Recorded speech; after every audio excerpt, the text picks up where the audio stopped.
Hey, everyone. Welcome to Locked On Lakers for Thursday. Brian Kamenetsky, Andy Kamenetsky, D'Angelo Russell, and LeBron James return to the starting lineup in Chicago, and the Lakers roll to a big win. That's next. You are Locked On Lakers, your daily Los Angeles Lakers podcast. Part of the Locked On Podcast Network, your team every day.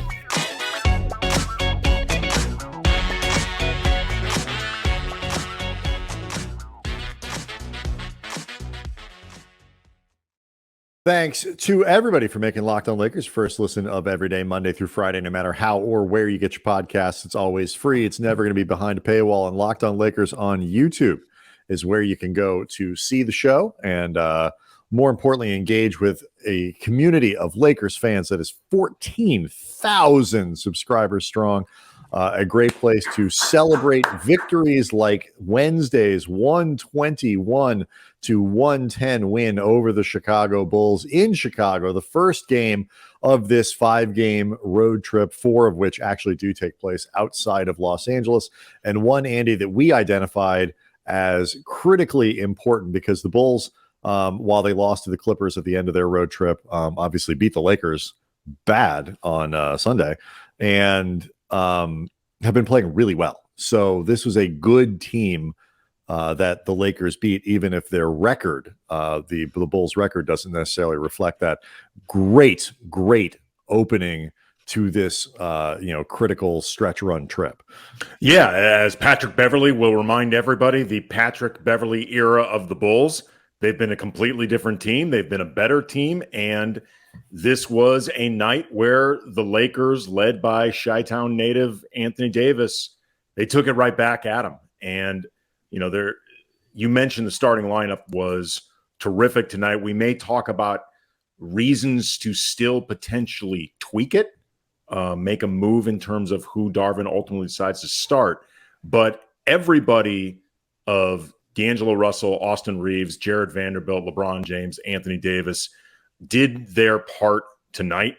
And it was funny. You and I were talking before the show started. I don't remember if it was Monday's show or Tuesday's show, but I had a list of 4 things that I recommended after that really disappointing loss to the Bulls inside the crypt. 4 things that I thought Darvin should do in order to get a win tonight against Chicago. 1, start LeBron. Check. 2, really went out on a limb with that first one. That's some hot takery there that you were going there. Start LeBron. Okay.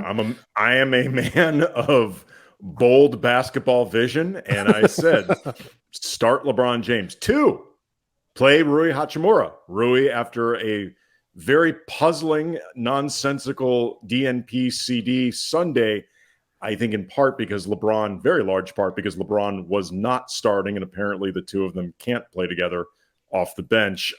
Rui was playing again, and I thought had some good moments in this game tonight.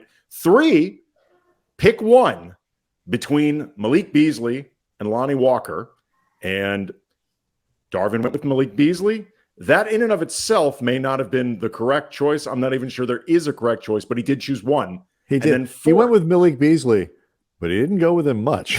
No, he did not. 10 minutes. Malik was a minus 20 in 10 minutes. We are, as you texted me during the game, we're going to have a talk about Malik Beasley. So yes. It may not happen on this show for Thursday.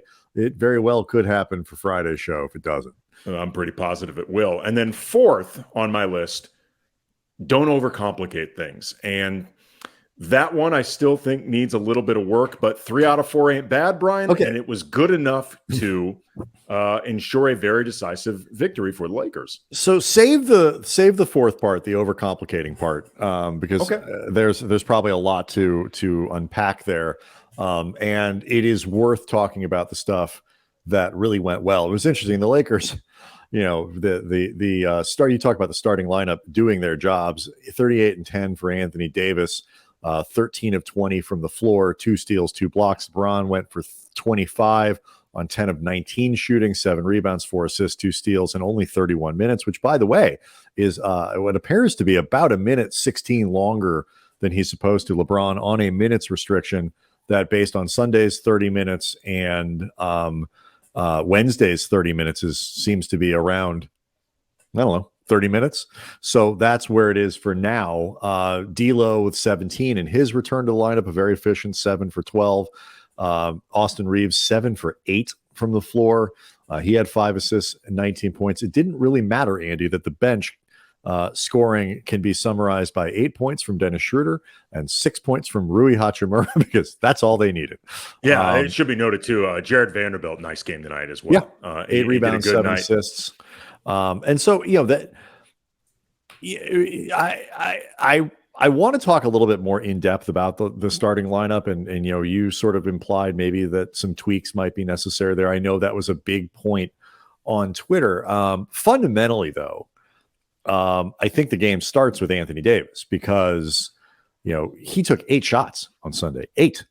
And I know there are nights where it's the execution makes it a little tougher. There are nights when Anthony Davis makes it tougher on himself. He's not aggressive, whatever it is. On Wednesday, there was none of that. When AD had, it was kind of to me, it looked like the best version of all of it. When he had a little bit of space on Nikola Vucevic, attacked him. Whenever they were isolated together, one-on-one, whatever it might be, he attacked. When Chicago would tilt the floor, and Darvin talked about this a lot after the game, his reads were very quick, very decisive to let it come and then move the ball. And then when the Lakers had that great first quarter run, they were up by 11 at the end of the first quarter, and I think up by 17 as much as 17 in the first quarter. They were. It was because the ball was really popping, and when those doubles came, they moved the ball well and they shot the ball well, and then they also generated a little bit of offense from defense, which it's just the whole combination was in play, and all of that together get Davis a couple plays in transition. You get him a couple aggressive moves early. It got him rolling, and it's just, you could tell this is going to be one of those AD games.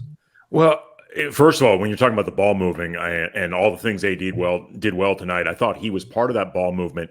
He made a running pass to Austin Reaves for a corner 3 that is one of the best passes he's made as a Laker. It was off. Vanderbilt got a defensive rebound, immediately got the ball to LeBron. LeBron threw a almost full court length pass on the run in transition to AD, who had too much momentum to actually stop and do something, but in perfect stride, got the ball very calmly and smoothly to Austin Reaves, who ended up bearing a wide open corner 3. There are not a lot of big men in this league at that size who would have the dexterity to pull off a pass like that. I mean, it's one of the best, I think, passes he's made as a Laker. He's a sick athlete. I mean, and people everybody knows the story, 6 feet tall until he was a senior or whatever. Then he grows like 36 inches in an hour or whatever it was. And, he becomes Anthony Davis, but he's got the sort of guard skills, handles the ball well. He's a good passer, even if he doesn't always read the floor, as quickly as you would like. So, I mean, he's not Pau Gasol. He's not Nikola Jokic or something like that, but he's pretty damn skilled. And just the rhythm that group had, maybe we'll talk about this in the next segment, but just to set it up, it's like, I get why, like, you pick this group and you put them out there and all that, whether it's the right group or the wrong group. It's a strange thing to say because the Lakers are not even firmly in the playoffs yet, Andy. They're now an 8 seed. They're an 8 seed as we speak. Look, I am still, I was confident even after Sunday's loss they would still get in. I'm more confident now because they won on Wednesday, and every game mathematically pushes them that much closer. And it should be noted, this was big. Dallas lost, and this is a great quote coming from the Mavericks locker room from Kyrie Irving when asked about the Mavericks playoff outlook right now. Quote, "It kind of looks a little bit of a cluster bleep right now." Which, find the lie. That's actually one of the most cogent things Kyrie said all year. Good for the Lakers. When you look at a team that isn't even in the playoffs yet, two bad losses away from falling right back out of the damn thing. Yeah. But you see that starting lineup, I don't think it's crazy to look at it and say, I wouldn't want any part of that if I'm another team in the Western Conference. So I want to talk about confidence in this group going forward, assuming they can get in, because I loved the way this starting lineup looked, and the numbers were reflective of that. We'll do it next. Locked On Lakers is brought to you by Ultimate Pro GM, and we are stoked by our new partner and sponsor of today's episode, the mobile game Ultimate Pro Basketball GM. If you've ever dreamed of becoming a basketball GM for the NBA, managing your own franchise, then you can have your dream realized with Ultimate Pro Basketball GM. Manage every strategic aspect of your team during the season. You're responsible for hiring the right coaches, the right assistants, trading and training players, making draft picks, navigating your franchise through free agency and the drafts, and all the ups and downs of a season. Laker fans are especially prepared for that aspect of it. Ultimate Pro Basketball GM is completely free, playable offline. You can play it on the go whenever you want, however you want. And Locked On Lakers listeners get a 100% free boost to their franchise when using the promo code Locked On in the game store. So make sure to check it out. And to download the game, just visit probasketballgm.com. You can scan the code or look it up in the App Store. Again, probasketballgm.com. The promo code Locked On in all caps. The all caps is very important. Locked On. Start your dynasty today. So, Andy, you heard him mention the Mavericks losing to Philadelphia in Philadelphia on Wednesday. It's a cluster bleep, Brian. It is a cluster bleep. The Jazz managed to win without no Lauri Markkanen, Jordan Clarkson still out. Kelly Olynyk missed that game too. THT went off, 41 points, 4 rebounds, 5 assists. And that was enough to help the Jazz get past San Antonio. So the Jazz keep their playoff hopes alive, or play-in hopes. I mean, I'm not one of these people who's super pedantic about that. The Thunder, Andy, the Pistons almost did the Lakers a massive favor. The Thunder got a win on a last-second shot from Jalen Williams. I'm not even talking about last second. It was with 1/10 of a second left. Jalen Williams, the rookie, the one that puts up points. I was going to say they're both rookies. Right. But he has been balling, by the way, that Jalen Williams. 27 points. So, the Thunder managed to squeak out a win against the Pistons at home. That would have been a devastating loss for them and really helpful for the Lakers. We will not be finished with this show by the time the Minnesota-Phoenix game is over. So, obviously, Lakers fans hoping that turns out to be a Suns win. But overall, like you say, it's looking a little bit more comfortable for the Lakers, particularly with Dallas seeming to be hitting the skids. It's not, I think, ridiculous to look. If LeBron is healthy and doesn't have a minutes restriction in the playoffs, and AD is healthy, and D'Angelo Russell, who is a legitimate quasi, all-star adjacent type player, surrounded with Austin Reaves, the way he's playing, and a perfect role guy like Jarred Vanderbilt, who, when LeBron and AD are in the lineup, gets to do all the stuff that suits him best. Yeah, particularly defensively. When he can operate as strictly a wing defender, that is when you really see Jarred Vanderbilt come alive defensively, become really disruptive, become a really just unique player. I don't know if that's the best starting lineup in the Western Conference, but particularly with, Paul George out, you look at the Clippers, and, Minnesota's got dudes in and out of the lineup, and, they've been inconsistent all season long. And, you look at every other team that is maybe short of Denver. Maybe you could put, Memphis, whatever, of all the teams that are certainly in that gigantic middle of the conference, that's as good as anybody. I realize even Phoenix with KD and Booker still got to see a little bit more out of them before you declare them just automatic winners. But fine, put Phoenix ahead of them just because of KD and Book. But point being, that's a lineup that I would not want to play if I were a high seed in the Western Conference. Okay, well, the starting five right now: LeBron, AD, D'Lo, Reaves, Vanderbilt. We may talk about for this show or for Friday what might be a better adjustment. But either way, those are 5 core players combined with, for the time being off the bench, Schroeder, Troy Brown, Rui Hachimura. Those are 3 guys that I don't picture their playing time going significantly down anytime soon, or their role changing anytime soon. Then maybe the 0.5 guy with Wenyen Gabriel, like become like an 8.5 man rotation, and then point something with the Malik Beasley role, which maybe could become a Lonnie Walker role, which maybe become a nobody role. But either way, the 8.5, that's a legitimate playoff rotation.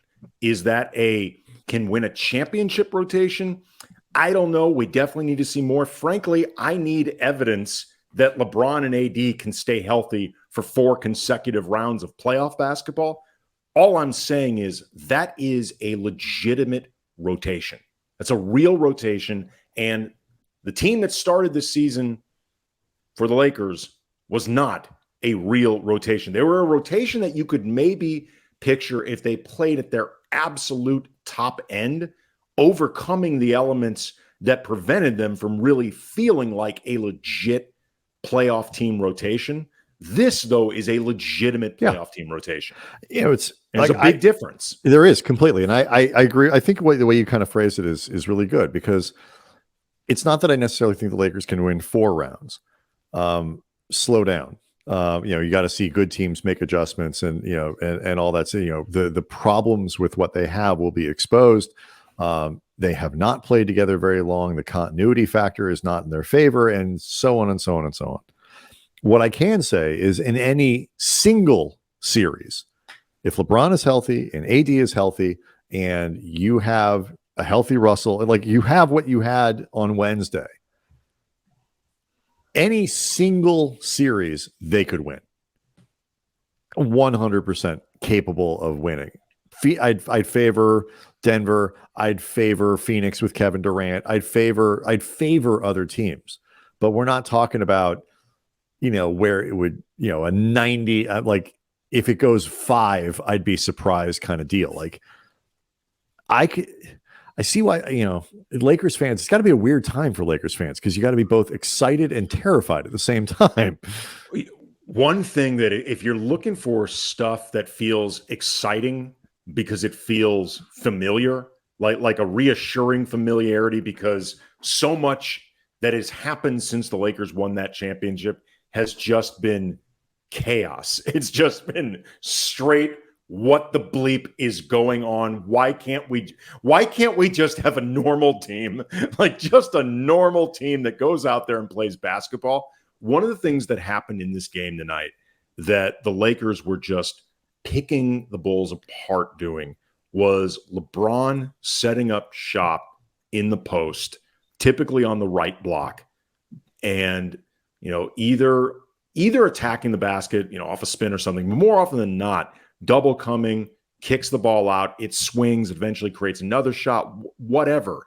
But the optionality and just the difference in quality of things that can happen from LeBron as that hub in the post versus what they were trying to do with AD as that hub in the post is just night and day. And it's not that AD is a bad option out of the post.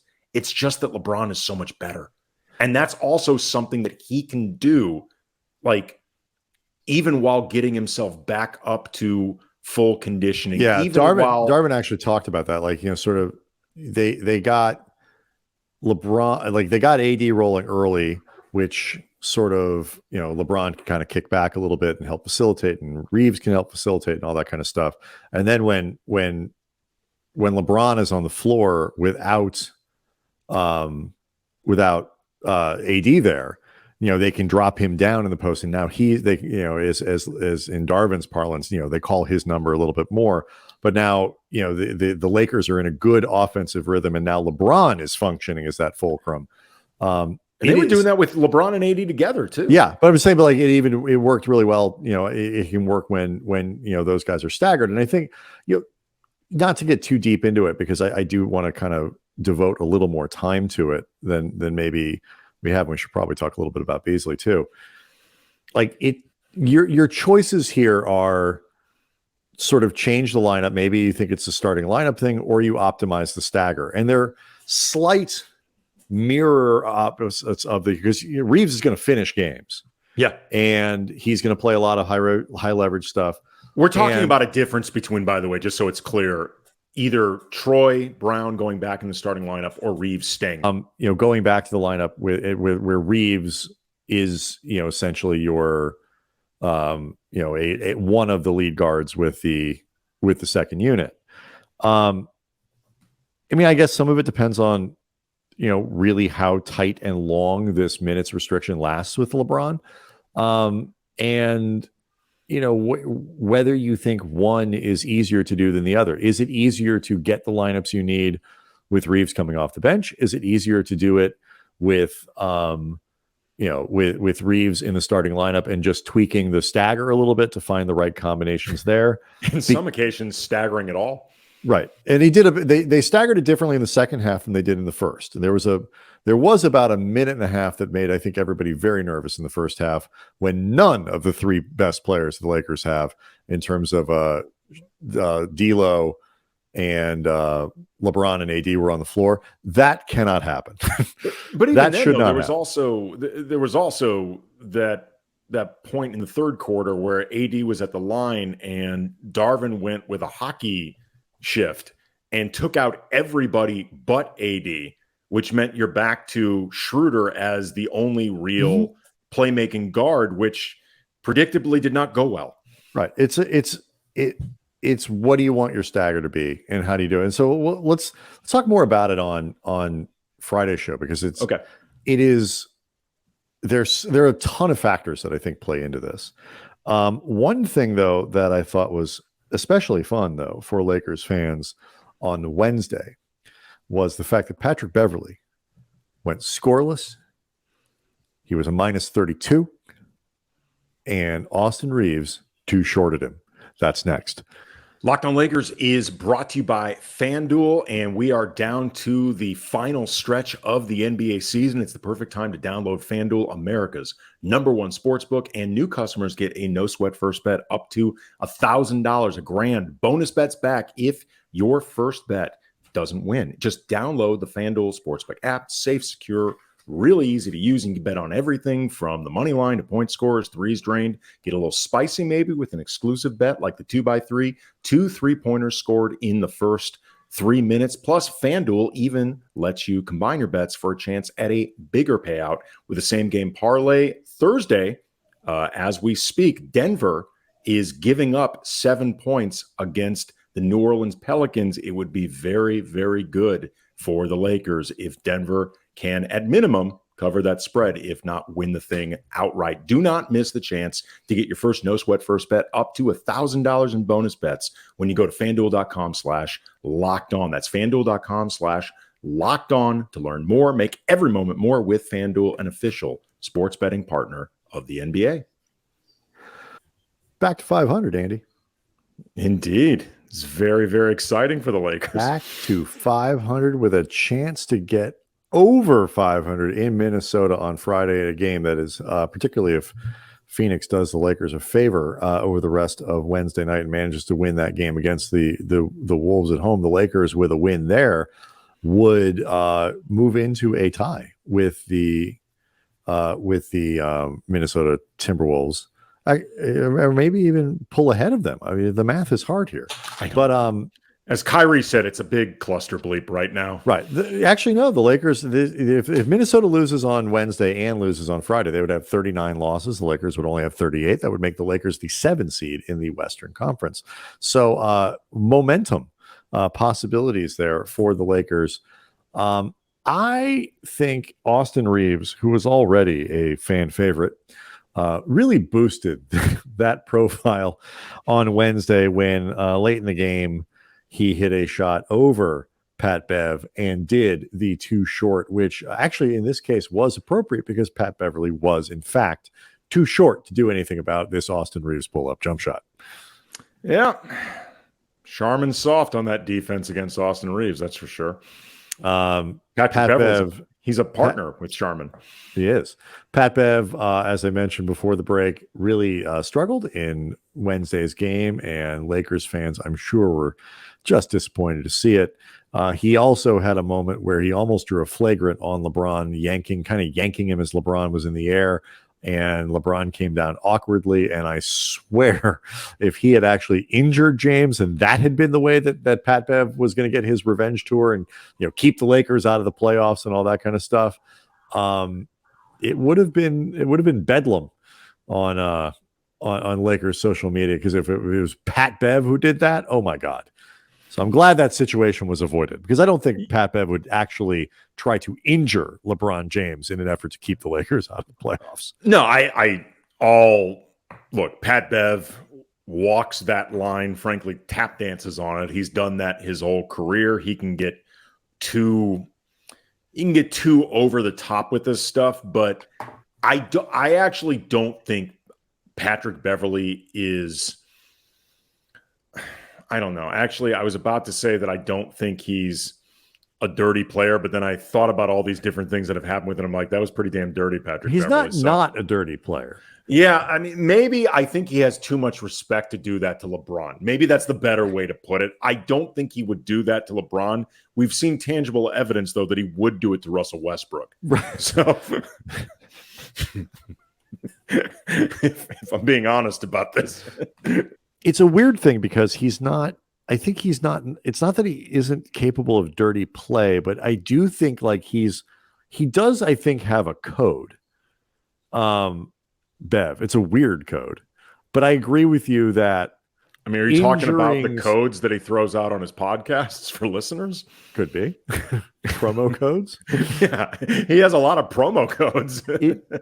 I think whatever that code is that governs how he plays would say that,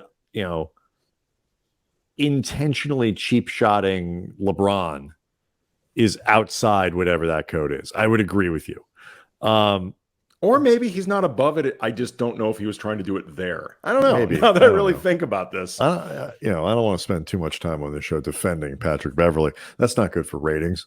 But let's do a couple minutes on bees before we go, and then maybe we can pick this conversation up again on Friday. He was terrible. I mean, just genuinely terrible. Or as Charles Barkley would say, terrible, on Wednesday.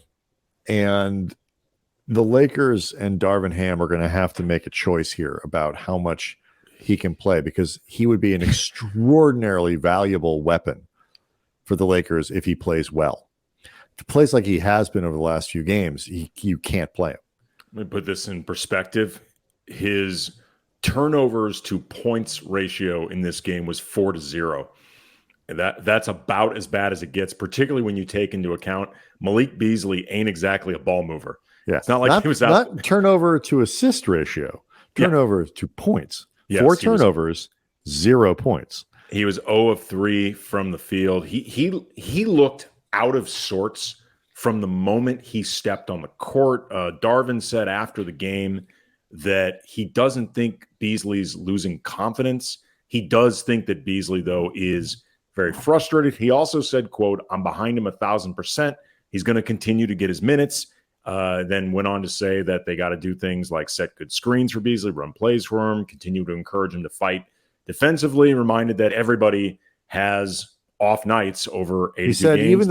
even the best players are not 82-0 when it comes to great games. My thought there was the problem is that he's a lot closer to 0-82 as a Laker, at least, than 82-0. He also said that there have been many nights where bees saved their behinds, and I said to myself, that's not true. No, that is a lie. And look, I mean, we're not looking to pile on Beasley. That's not the point. No, like that. Those fans were like DMing him because he was wishing his daughter a happy birthday on Instagram. So like, shut up, make shots. Yeah, I mean that's awful. Like, don't be that guy. But look, I've been saying for a few weeks that Darvin should at least be considering giving some of those minutes, if not all of them, to Lonnie. If he's if he feels like somebody needs to be playing those minutes, that is a guard. And I say that because, frankly, he could just play Rui Hachimura more minutes. Mm-hmm. And I think that is an option that he doesn't seem inclined to do. But, and look, Darvin, very clearly, we've seen over the course of this season, likes having an assortment of guards. I mean, forget the idea of small, undersized guards, whatever. I'm just saying he favors guards. So those minutes are likely going to be there for a guard, at least maybe until the playoffs, assuming the Lakers are in it, because rotations often shorten anyway. But the truth is, Beasley's becoming unplayable. He had 18 points against the Bulls on Sunday, but it was really backloaded. It was backloaded, 4 of 7 from 3 in the fourth quarter. And we'll talk more about this on Friday, because the Lakers have to figure this out, because he is a valuable weapon that would potentially really be a legitimate difference maker in a playoff series, in terms of the ability to open up a floor and the ability to create spacing, to provide 3-point shooting that can sustain throughout the entire rotation. Whether he comes off the bench, whether he starts, whatever. But you got to get there, and you can't give away bad minutes. So this will be a topic. We'll have that debate about whether or not the Lakers ought to be tweaking that starting lineup, despite how well it worked on Wednesday, where they'd still be better off with a little bit of a different look there to start games. We'll get into all of that stuff, and of course get you ready for a huge game on Friday against the Minnesota Timberwolves in Minnesota. All that coming up on Friday. Everyone have a good night.